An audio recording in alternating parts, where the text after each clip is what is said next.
I've always been a logical and curious kind of person. I mean, that's just my personality. I remember when I was little, my parents gave me an electric train for Christmas. And then a couple hours later, my dad finds me in the garage, and I'm throwing the locomotive against the cement floor, trying to break it open. He said, "What are you doing?" And I said, "Well, I'm just trying to figure out how it works." I mean, my parents, because of all the why questions I would ask, finally went out and said, "Here," and they bought me an encyclopedia and said, "Look, the answers are in there. Go look for them. Go find them yourself." I mean, that's just the way I was. And so I guess it's natural that I would become a journalist, because journalists are looking for facts, they're looking for evidence, they're looking for data, they're looking for something that they can publish in the paper and have confidence it is true.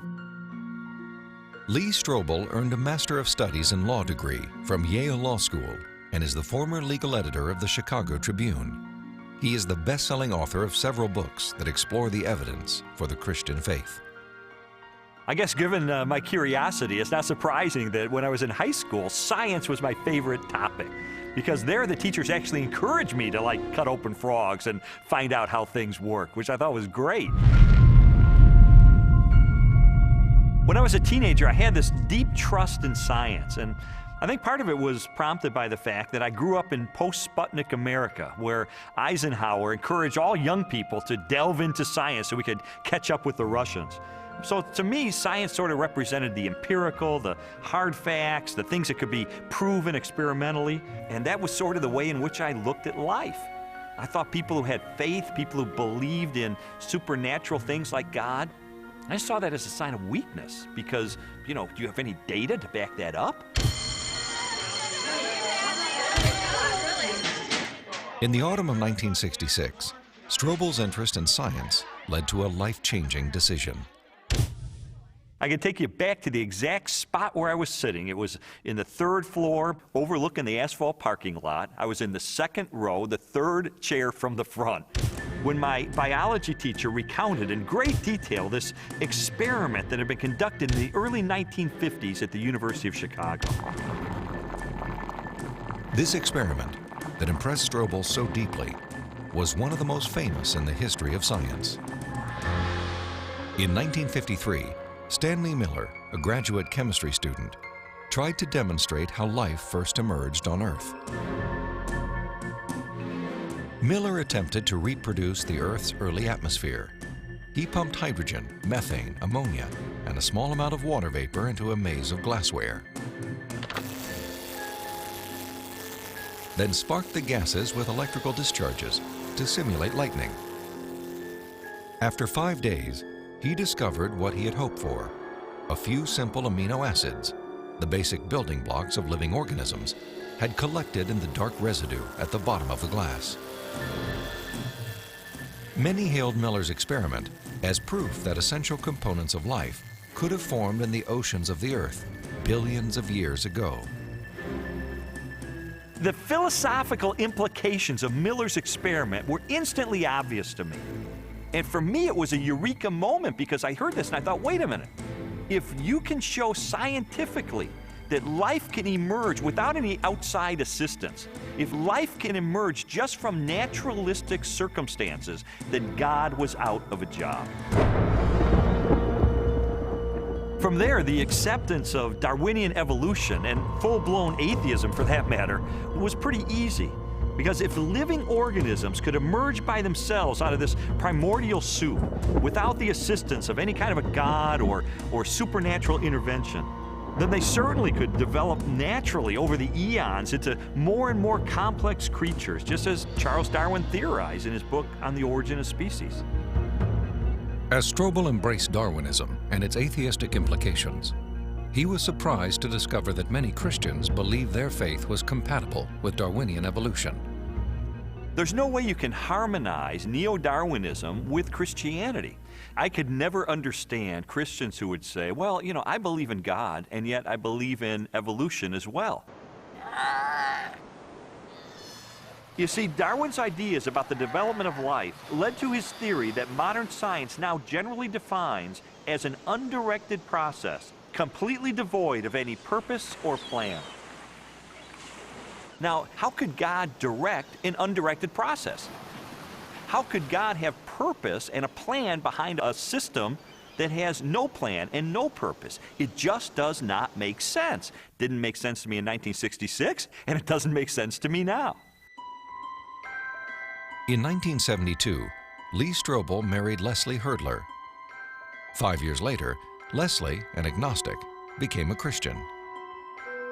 And I thought, this is divorce. This is going to be the end of our marriage.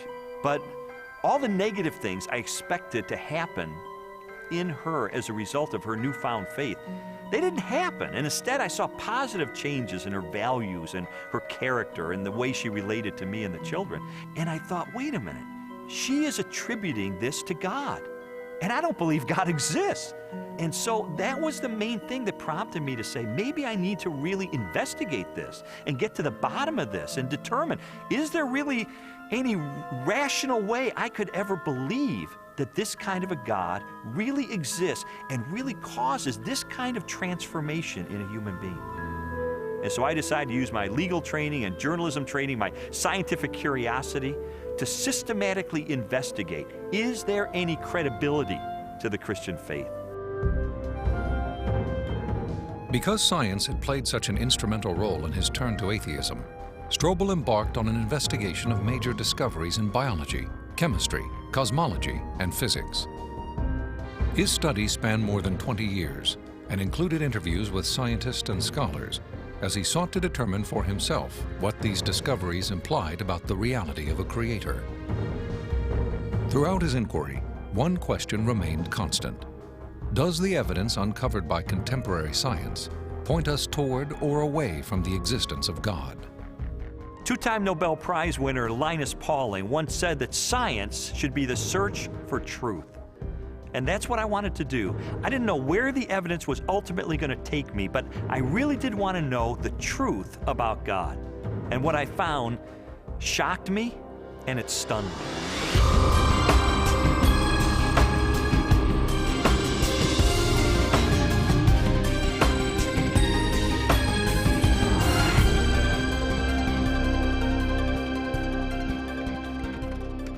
Strobel's search began with an examination of evidence that challenged materialistic theories of life's origin. He discovered that this negative evidence contradicted the textbook explanations that had once convinced him the blind forces of evolution could account for the creation and diversity of life on Earth. A good example of negative evidence is the 1953 Origin of Life experiment by Stanley Miller, the one that helped lead me into atheism in the first place. As biologist Jonathan Wells explained to me, Miller's experiment has now been thoroughly discredited. Stanley Miller put together a glass apparatus, and in that apparatus he put a mixture of gases that people at the time thought reflected the atmosphere of the early Earth. And those gases were methane, ammonia, hydrogen, and water vapor. But then the professional opinion of what was there on the early Earth changed. In the 60s, geochemists revised their hypothesis and decided that the hydrogen, being very light, would have escaped into outer space. The Earth's gravity isn't strong enough to hold it. And probably the early Earth's atmosphere then consisted of what we now see coming out of volcanoes today, namely carbon dioxide, nitrogen, and water vapor. Well, if the early Earth's atmosphere consisted of those gases, then Stanley Miller's experiment would not work. In fact, he himself tried it with those gases, and he found that he couldn't produce any amino acids at all. So the experiment falls apart once you use a more realistic mixture of gases in the apparatus. Miller's test has been repeated many times using the correct atmospheric components. The results are always the same. The amino acids that generated so much enthusiasm in 1953 do not appear. Even if Miller's experiment were valid, you're still light years away from making life. It comes down to this. No matter how many molecules you can produce with early Earth conditions, plausible conditions, you're still nowhere near producing a living cell. And here's how I know. If I take a sterile test tube and I put in it a little bit of fluid with just the right salts, just the right balance of acidity and alkalinity, just the right temperature, the perfect solution for a living cell. And I put in it one living cell. This cell is alive. It has everything it needs for life. Now I take a sterile needle and I poke that cell, and all its stuff leaks out into this test tube. You have in this nice little test tube all the molecules you need for a living cell. Not just the pieces of the molecules, but the molecules themselves. And you cannot make a living cell out of them. You can't put Humpty Dumpty back together again. So what makes you think that a few amino acids dissolved in the ocean are going to give you a living cell? It's totally unrealistic. Stanley Miller's experiment was not the only unsuccessful attempt to explain how life originated. Beginning with Russian chemist Alexander Oparin's work in the 1920s, theorists have also proposed chance, chemical attraction, and biological seeding from outer space as possible answers. Each has failed to account for how non-living chemicals could have arranged themselves into the most basic components of the first living cell. Strobel's research ultimately led him to conclude that materialistic explanations for the origin of life were deeply flawed. And his examination of negative evidence did not end with the question of first life. He also learned of weaknesses in the most celebrated icon of Darwinian evolution. In Darwin's book on the origin of species, there's only one illustration. It's called the Tree of Life. Darwin used it to explain how every species of animal and plant that ever existed on Earth had evolved from the same common ancestor through small, gradual steps over enormous periods of time. Even though Darwin's Tree of Life is included in virtually every biology textbook published over the last half-century, contrary to what we've been told, there is no conclusive evidence of the common origin of all life.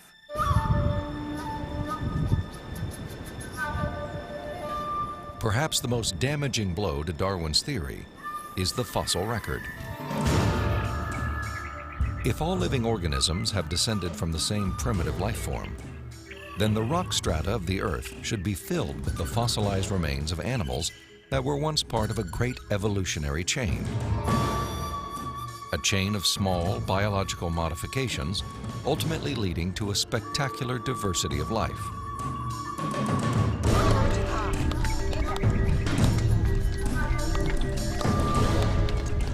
Yet, after 2 centuries of research, highlighted by excavations in southern China, the multitude of transitional experiments, or missing links, that should exist are conspicuous only by their absence. The most graphic example of this void in the fossil record is a geological era known as the Cambrian explosion. The branching tree pattern of Darwin's theory is actually not seen anywhere in the fossil record unless we impose it with our own minds. So the Cambrian explosion is the most dramatic refutation of the Tree of Life. The Cambrian explosion of life was a dramatic episode in geological history.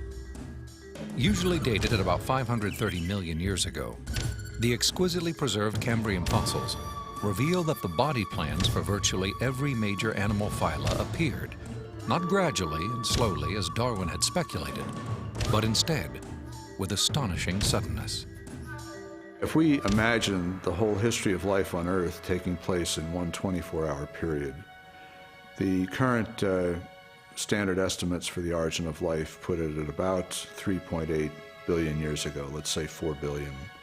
So if we start the clock then, our 24-hour clock, 6 hours, nothing but these simple single-celled organisms appear, the same sort that we saw in the beginning. 12 hours, same thing. 18 hours, same thing. 3/4 of the day has passed, and all we have are these simple single-celled organisms.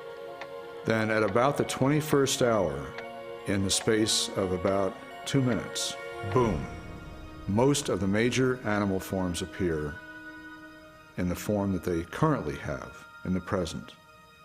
And many of them persist to the present, and we have them with us today. Less than 2 minutes out of a 24-hour period. That's how sudden the Cambrian explosion was. In a geological instant, the animal kingdom leaped from small, relatively simple organisms to extraordinary creatures with spinal cords, compound eyes, and articulated limbs. The record of this explosion of life looks nothing like Darwin's slowly branching tree.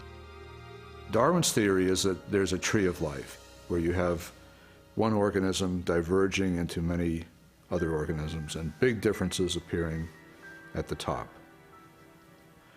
What we really see is from here up. This does not exist in the fossil record. If I were using a botanical illustration, it would be a lawn with separate blades of grass sprouting independently of each other. And those would be the phyla.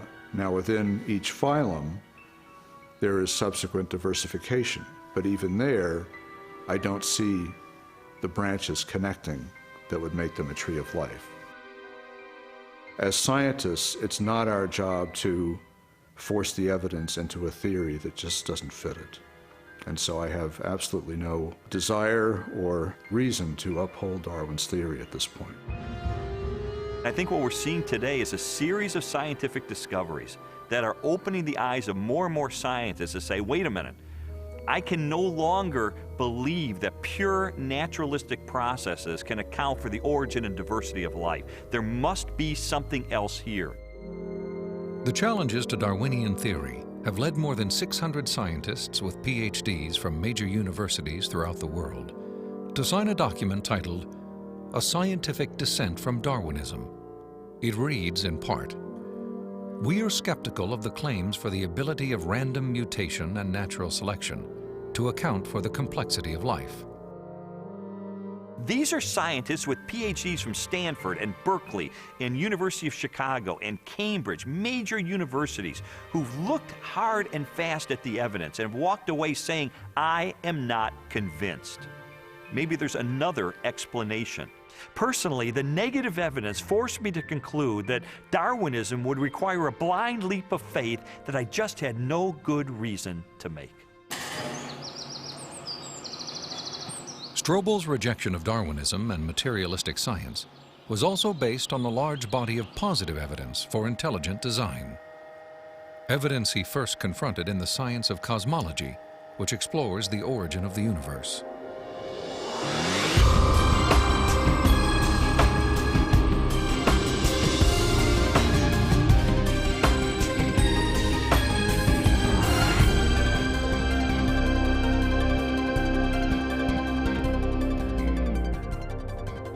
How did the universe begin? What is its source? Few questions have generated as much controversy through the centuries or inspired as many impassioned opinions.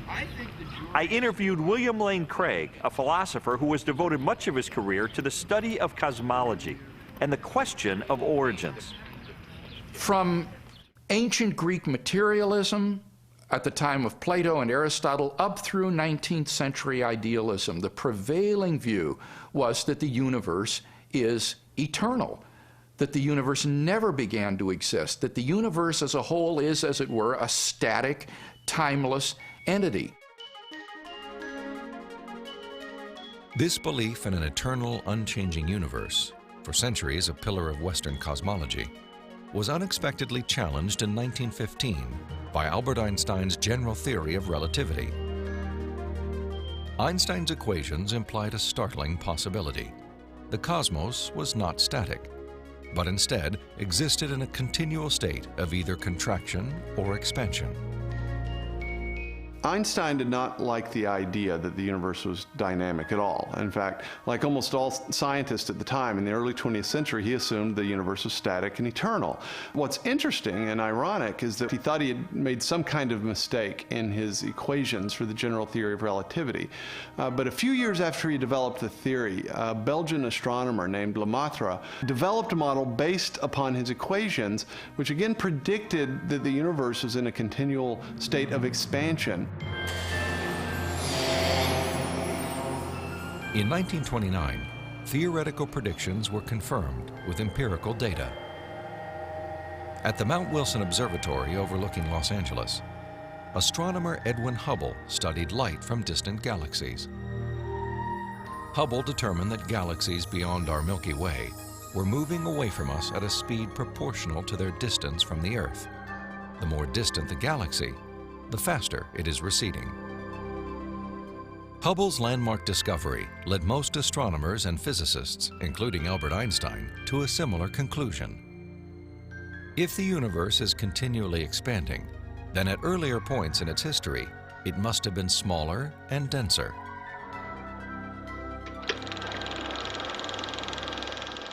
I think a good way to visualize this is to imagine that the history of the universe has somehow been photographed and made into a movie that we could play on a projector. As the projector runs forward, we watch the universe as it continually expands. But if the projector were to be stopped and were switched into reverse to make the movie run backward, then instead of watching the galaxies move farther and farther apart from each other, we'd see them draw closer and closer together. As you trace this expansion back in time, the universe grows denser and denser and denser until finally the entire known universe is contracted down to a state of infinite density, which marked the beginning of the universe. At this point, which cosmologists call the singularity, all matter and energy, physical space and time themselves came into being. This literally represents the origin of the universe from nothing. So the startling implication of Hubble's discovery was the temporal finitude of the universe, that the universe had an absolute beginning at some point in the finite past.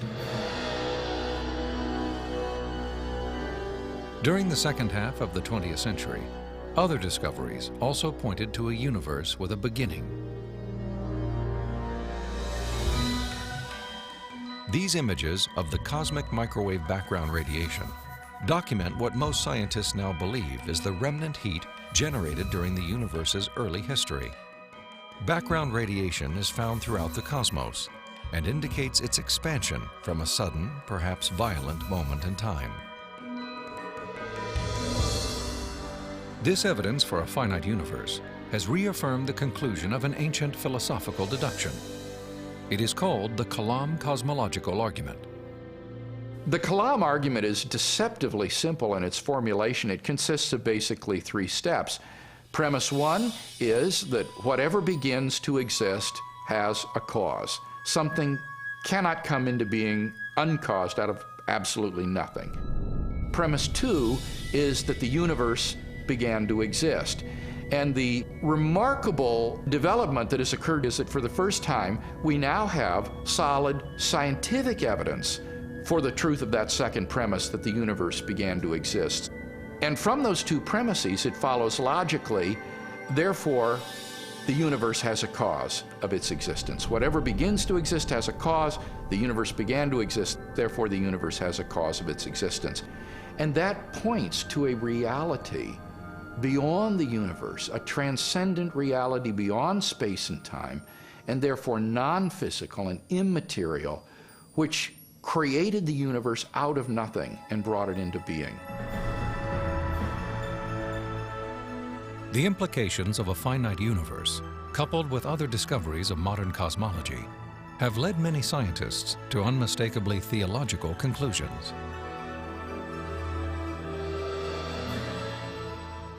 There is no ground for supposing that matter and energy existed before and were suddenly galvanized into action.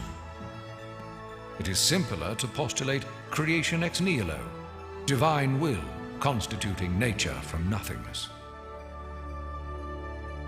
The chain of events leading to man commenced suddenly and sharply, at a definite moment in time, in a flash of energy and light. We can't understand the universe in any clear way without the supernatural. Supernatural creation of the universe in a flash of energy and light. You know, it sounds an awful lot like the first chapter of Genesis to me. Today, the vast majority of even the most skeptical astronomers and cosmologists believe that the universe had a beginning. This belief isn't based on some theological doctrine. It's based on scientific evidence. And I think if we follow the evidence wherever it points, it points clearly and powerfully and persuasively in the direction of a creator.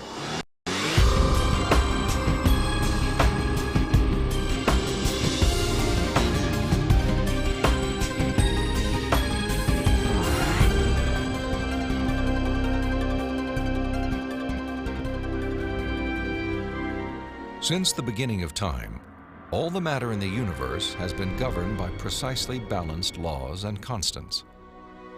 During an interview with Robin Collins, a philosopher with degrees in mathematics and physics, Strobel learned how these laws offer compelling evidence for a creator and conspire to make the universe habitable for life. The laws of physics are balanced on a razor's edge for life to occur.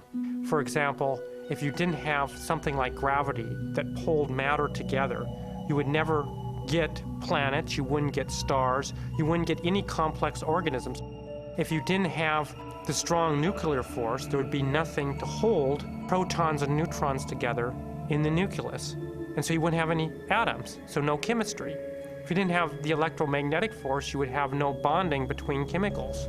You'd have no light, and the list goes on. So you need all these sorts of fundamental principles have to be in place in order for life to occur. Wipe out one of those principles, wipe out one of those laws, no life. Strobel learned that life also hinges on the precise strengths and relative values of many different physical constants. One example of this fine-tuning is the force of gravity. Imagine a ruler divided up into 1-inch increments and then stretched across the entire universe, a distance of some 14 billion light years. For the purposes of illustration, the ruler represents the possible range for gravity. In other words, the setting for the strength of gravity could have been anywhere along the ruler, but it just happens to be situated in exactly the right place so that life is possible. Now, if you were to change the force of gravity by moving the setting just 1 inch compared to the entire width of the universe, the effect on life would be catastrophic. No large-scale life forms could exist. Anything that was more than the size of a pea would be completely crushed. So you might be able to get life of a very, very primitive sort, such as bacteria, but you could never get conscious observers. The strength of gravity is just one of at least 30 separate parameters that must be finely tuned to produce a life-sustaining universe. Another example is the cosmological constant. The cosmological constant describes the expansion speed of space in the universe. If space expands too quickly, then the universe will spread out so quickly that material objects can't form. So you can't get stars and galaxies and planets and the types of things that we, of course, take for granted in our universe. Physicists have determined that the cosmological constant is fine-tuned to 1 part in 100 million billion billion billion billion billion. Such precision has been compared to traveling hundreds of miles into space, then throwing a dart at the Earth and hitting a bullseye measuring 1/trillionth of an inch in diameter, an area less than the width of a single atom. Just consider those two parameters, gravity and the cosmological constant. Their level of fine-tuning is to a precision of 1 part in 100 million trillion, trillion, trillion, trillion, trillion, trillion. I mean, that's like 1 atom in the entire known universe. This fine-tuning is also evident at the atomic level. The strong nuclear force binds atoms together. If the strength of this force were to decrease by 1 part in 10,000 billion billion billion billion, the only element left in the universe would be hydrogen. Again, chemical life would not be possible. The fine-tuning of the laws and forces of physics is so precise that few theorists are comfortable invoking mere chance as an explanation, unless our universe is not the only roll of the dice. If the universe looks like it's fine-tuned for complex life, maybe there's a fine-tuner. Maybe it was fine-tuned for life. And this has certain unsavory theological implications. And so it's not surprising that those committed to a fundamentally materialistic view of reality would try to find an escape hatch. And the most popular escape hatch for this theological implication of fine-tuning is this idea of multiple universes. As its name suggests, the theory of multiple universes proposes that our universe is not alone. Instead, it is part of a vast ensemble of universes, each with a different set of laws and constants. If there's only one universe, then the conclusion that the universe looks fine-tuned because it is fine-tuned is inescapable. But if our universe is just one of a vast set, then you seem to have more resources to play with. Chance gets a new lease on life. I sometimes try to imagine what physicists have in mind that postulate this idea of multiple universes. I mean, what would the generator look like that creates them? Maybe it's like a giant monolith that has dozens of different dials, each of which has to be set to the right physical constant. If we think of these parameters as dials, each of the dials is different. So if you produce enough universes with enough different dial settings, eventually, just by chance, you get one just right. So you might have to produce a trillion universes. But eventually, if you have a generator that's just spitting out just an enormous number of them, then it gets the right dial setting. And then by just chance, you get conditions right for life. So it's a huge cosmic lottery. That's the idea. It's an interesting idea. I mean, there's really only one problem with it. There's no independent evidence that it's true. Besides, it really just pushes the question back a step, because we could still ask, who built the generator? The suggestion of multiple universes strikes me as a desperate attempt to explain away the obvious, which is that the universe is finely tuned by an intelligence to sustain complex life. An intelligence that must be beyond the constraints of time and space.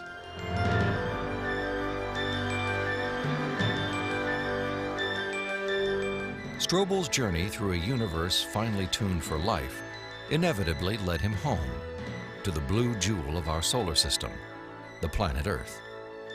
There he encountered another array of critically balanced conditions essential to human existence.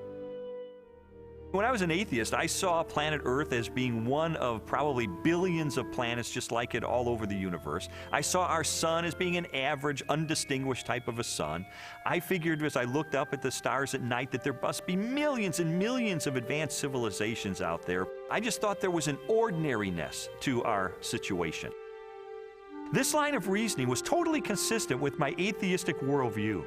But what I learned later is that it's not consistent with what science is revealing about the Earth. Strobel's investigation caused him to consider the many conditions necessary for a life-sustaining planet. In the process, he was introduced to the science of astrobiology and astronomer Guillermo Gonzalez. I'm an astrobiologist, and what motivates me is just to examine the conditions necessary for life and look elsewhere in the universe and see if those conditions are met anywhere else. And the answer could be yes, and the answer could be no, and either answer is interesting. For more than a decade, Guillermo Gonzalez has researched the characteristics of a planet required to support complex life. Estimates vary, but a current list of these factors would number at least 20 and include an oxygen-rich atmosphere, liquid water and large continental landmasses, a home star of the right temperature and mass, an orbital path that is neither too far nor too close to the home star, a moon large enough to stabilize the tilt of the planet's axis and the movement of its tides, a magnetic field strong enough to deflect the sun's radiation, and a position in the relatively narrow habitable region of a spiral galaxy. All these factors have to be met at one place and time in the galaxy if you're going to have a planet as habitable as the Earth, which you need for complex and even technological life. Theorists have attempted to calculate the odds of all the necessary factors for life appearing at the same time on the same planet.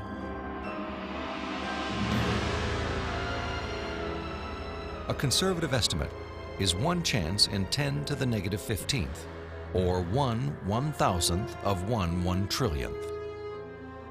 On those terms, even when compared to the billions of suns and possible planets in our Milky Way galaxy, the probability of even a single habitable world appears unlikely.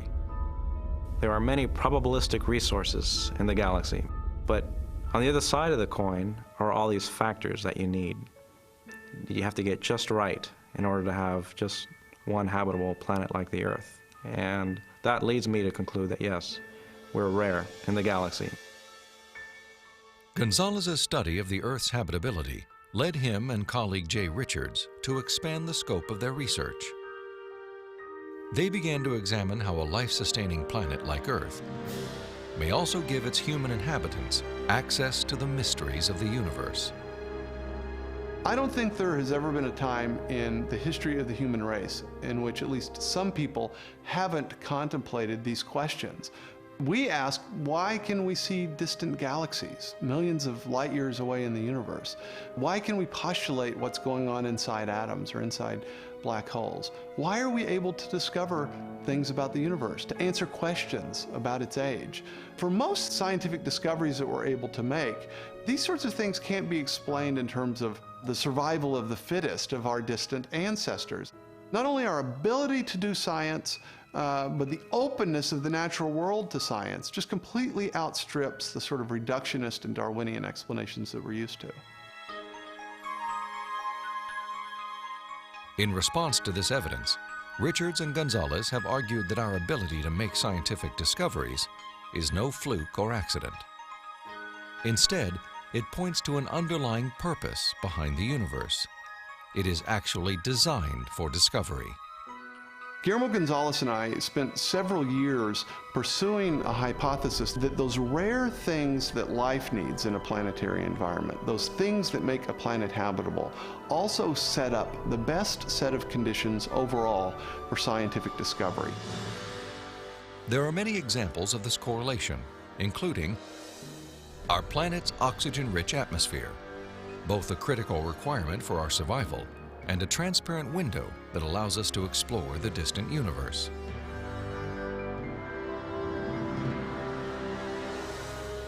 The Earth's precise distance from the Sun and the size of its moon and home star.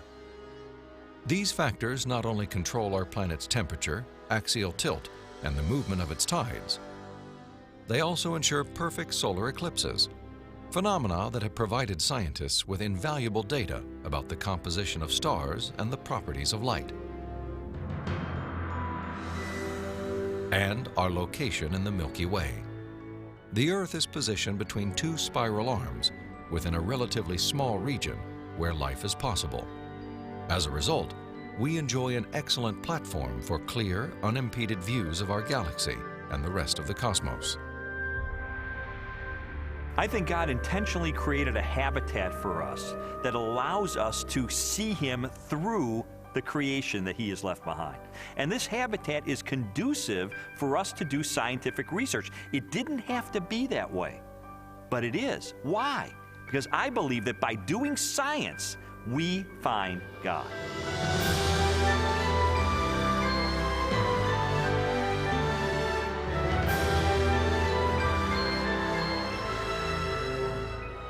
The final leg of Strobel's investigation transported him from the deepest reaches of the cosmos to the microscopic universe of the living cell and the science of biochemistry. There he encountered more challenges to Darwinian evolution and new evidence of design.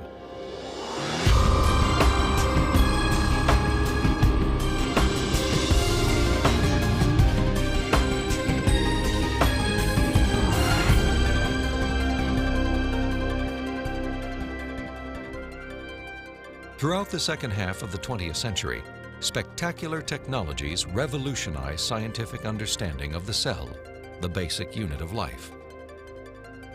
During an interview with biochemist Michael Behe, Strobel learned how this new knowledge has shaken the foundations of Darwin's theory In the 19th century, when Darwin was alive, scientists thought that the basis of life, the cell, was some simple glob of protoplasm, like a little piece of jello or something that was not hard to explain at all. But with the hard work of science in the 20th century, we've seen that the cell is far from simple. It's got very complicated molecular machines and things that are very resistant to Darwinian explanation.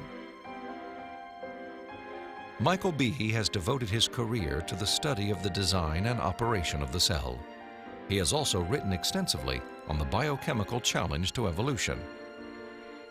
Most people have no idea of how small and complex cells are. A typical cell from you or me, called a eukaryotic cell, is probably 1/10 of the size of the head of a pin. And yet, in that single cell, there are about 3 billion units of DNA, making out the chromosomes. And those 3 billion units make the molecular machines of the cell, literally machines that make the cell work. With computer animation, we can enter the cell. Here, the staggering complexity of its molecular machinery is clearly seen. It's like going into an automobile factory. The factory has a large number of machines. The parts have to fit together in very specific ways to do their jobs, and if things go wrong, the cell is in big trouble. And just one cell is enormously complex, but humans, you and I, are made from trillions of cells, and those trillions of cells have to fit together in the right way and do their own job. Darwinism was a lot more plausible when we were thinking about globs of protoplasm than it is when we're thinking about molecular machines. Each of these biochemical machines is a masterpiece of engineering and nanotechnology. They are essential to functions as vital and diverse as vision, photosynthesis, and the production of energy in the cell. Michael Behe has studied several of these machines, including the flagellum, a remarkable rotary motor. I remember the first time I looked in a biochemistry textbook and I saw a drawing of something called a bacterial flagellum with all of its parts in all of its glory. It had a propeller and the hook region and the drive shaft and the motor. And I looked at that and I said, that's an outboard motor. That's designed, you know, that's no chance assemblage of parts. Behe's reaction was not surprising, especially when the bacterial flagellar motor is animated and magnified more than 50,000 times to display the details of its construction and operation. Howard Berg at Harvard has labeled it the most efficient machine in the universe. These machines, some of them are running at 100,000 RPMs and are hardwired into a signal transduction or sensory mechanism so that it's getting feedback from the environment. It's got some tail proteins which act as the propeller.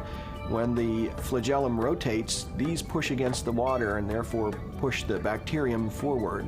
And the motor uses a flow of acid from outside of the cell to the inside of the cell to power the turning. The bacterial flagellum has 2 gears, forward and reverse, water-cooled, proton motive force. It has a stator, it has a rotor, it has a U-joint, it has a drive shaft, it has a propeller. It's not convenient that we give them these names. That's truly their function. In all, about 40 different protein parts are required to build a flagellar motor. Half of them are constructor proteins, specialized mechanisms that assemble the flagellum's individual components. Since its discovery, biologists have tried to understand how a machine of such superb design could have arisen gradually, without foresight or plan, through the biological pathway Darwin envisioned. I think what Darwin was trying to show was that things that look designed aren't really designed, but that we can find naturalistic processes to account for the complexity of life. Darwin theorized that every part of every living organism evolved through natural selection, a blind process that acts upon random changes in the cell. Darwin believed that, given enough time, these random variations would transform the simplest cells into the great diversity of life that inhabits our planet. In his study of evolution and molecular machines, Michael Behe has raised a significant challenge to the creative power of Darwin's mechanism of natural selection. It is called irreducible complexity. Irreducible complexity was coined by Mike Behe in describing these molecular machines.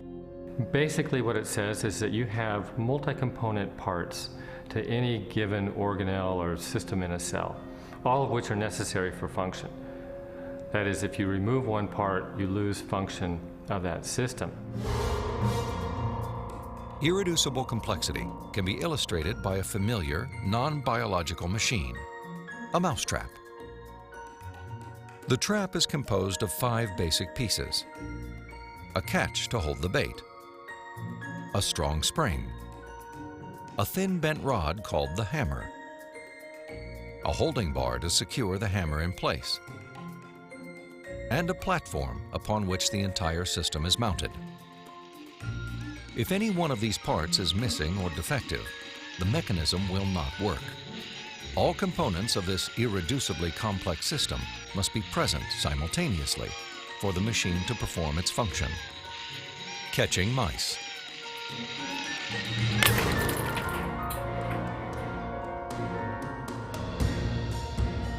The concept of irreducible complexity also applies to biological machines, including the bacterial flagellum. All told, there are about 40 different protein parts which are necessary for this machine to work. And if any of those parts are missing, then either you get a flagellum that doesn't work because it's missing the hook or it's missing the drive shaft or whatever, or it doesn't even get built within the cell. You can't put something like that together gradually because they need a large number of parts interacting with each other at the same time before they work at all. Without the tools to observe the machinery of the cell, and long before the idea of irreducible complexity, Charles Darwin offered a way to test his own theory.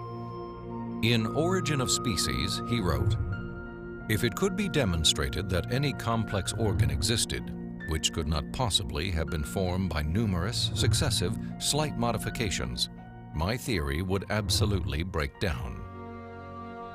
Darwin acknowledged that if someone identified a biological system that could not have been constructed in incremental steps over long periods of time, then his theory would be invalid. And what Michael Behe and others have discovered is the existence of biological machinery that cannot be explained away by Darwinian processes. Darwin's failed predictions have in fact falsified his own theory.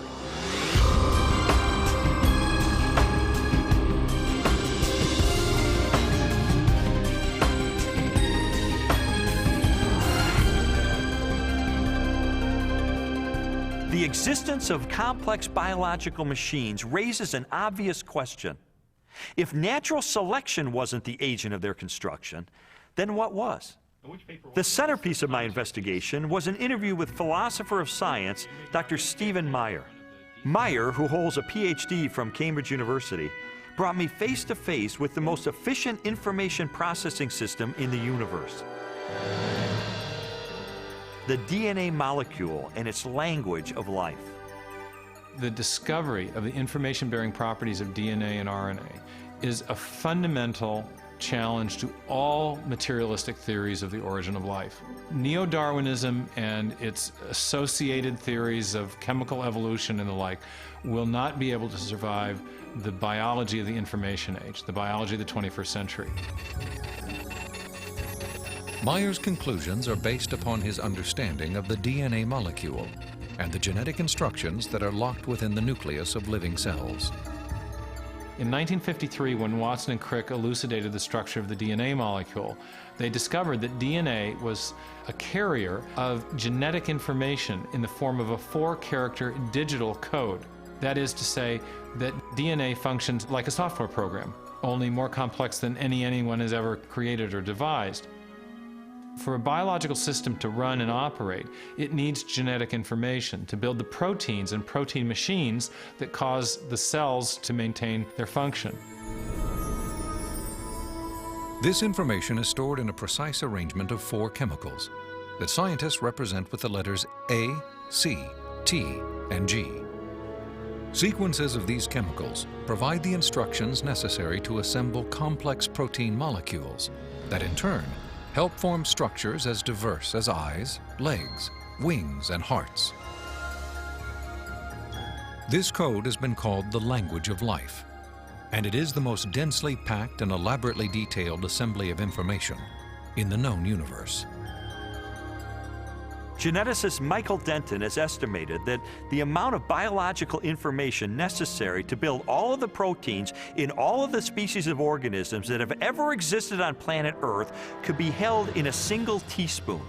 And we'd still have room left over for all of the information contained in every book ever written. The more I learned about DNA, the more I understood the significance of what Stephen Meyer called the most fundamental question facing biology today. Where did the information in DNA come from? How did it arise in the first place? Well, lots of people have wanted to explain the origin of information by reference to the laws of physics and chemistry, or by reference to the chemical properties of the constituent parts of the DNA. But that would be like saying that you could explain the information in this morning's New York Times headline by reference to the physics and chemistry of ink bonding to paper. There is a chemical explanation as to why the ink sticks to the paper, but that does not explain the way the ink got arranged to convey a message that could be understood by speakers of the English language. Information requires a material medium, but it transcends the material medium. An explanation for the origin of the genetic instructions needed to build the first life is the holy grail of 21st century biology. Theories proposing that this information arose through natural selection acting upon non-living molecules, or the self-organizing power of chemicals in a primordial soup, have repeatedly failed. Even time and blind chance, the oft-invoked saviors of implausible biological scenarios, have fallen far short as accounts for the source of the instructions in DNA. Mathematicians, for example, have calculated that a universe filled with monkeys, typing relentlessly throughout the oldest estimated age of the cosmos, would have no realistic chance of producing Shakespeare's play Hamlet, let alone a transcript of the genetic information required to build even the simplest living cell. Based on our uniform and repeated experience, which is the basis of all scientific reasoning about the past, there is only one known cause for the origin of information, and that cause is intelligence. Whether we're looking at a hieroglyphic inscription, a section of text in a book, or a computer software, if you have information and you trace it back to its source, invariably you come to an intelligence. Therefore, when you find information inscribed along the backbone of the DNA molecule in the cell, the most rational inference, based on our repeated experience, is that an intelligence of some kind played a role in the origin of that information. The implications of the scientific evidence, coupled with Meyer's logic, are profound. If we are finding information inside every cell and every living creature, could that not be, in a sense, the signature of a creator?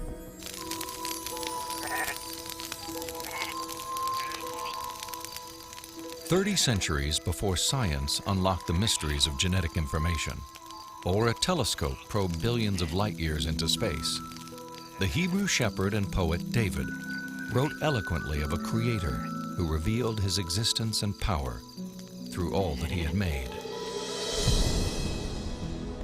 The heavens declare the glory of God. The skies proclaim the work of his hands. Day after day they pour forth speech.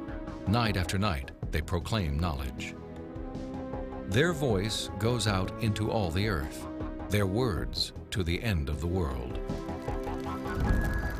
God himself is invisible. He is a spirit. And yet, one of the purposes he has for us is to find him so we can know him. And he's left behind a series of clues. And sometimes we just have to kind of take our blinders off and get beyond our presuppositions and say, wait a minute, I am going to pursue the evidence of science wherever it points. And if it takes me to a very uncomfortable conclusion that there is a creator, then if the evidence points in that direction, that's the way I'm going to go. According to a lot of the mainstream media, the theory of intelligent design is a faith-based idea. And in saying that, they want to dismiss it as something that has no basis in science. But the media has confused a fundamental issue. They're confusing the evidence for the theory with the implications of the theory. The theory of intelligent design may well have implications that are supportive of theistic belief, but the theory is not based on theistic belief. It's based on the discovery of digital code in cells, miniature machines in cells, the fine-tuning of the laws of physics and chemistry, and standard ways of scientific reasoning about the remote past in the history of life. 40 years ago, a lecturer in a high school biology class convinced an inquisitive 14-year-old freshman that there was no God.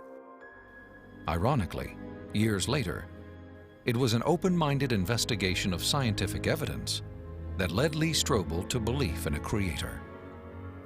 One of the most interesting things I've learned as I've gone on this journey of scientific discovery has been that you don't have to commit intellectual suicide to come to the conclusion that there is an intelligent designer. Because today, science is pointing more directly and more powerfully toward a creator than any other time in the history of the world. I was trained in journalism and law to respond to truth. I had to take a step of faith in the same direction that evidence is flowing, which is logical and rational. We do that every day of our life. We make steps of faith based on the evidence that we perceive. And so it was the most logical and rational step I've ever taken to put my faith in the creator that science tells me exists.